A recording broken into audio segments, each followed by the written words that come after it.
Hello, we are doing the standard algorithm 142 times 5.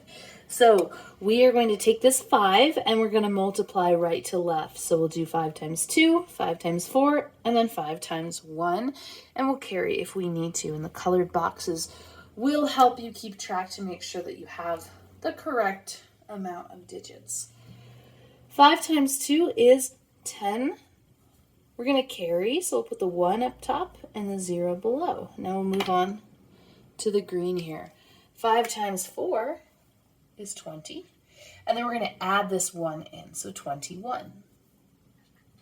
And there isn't space here, so we're going to carry 21.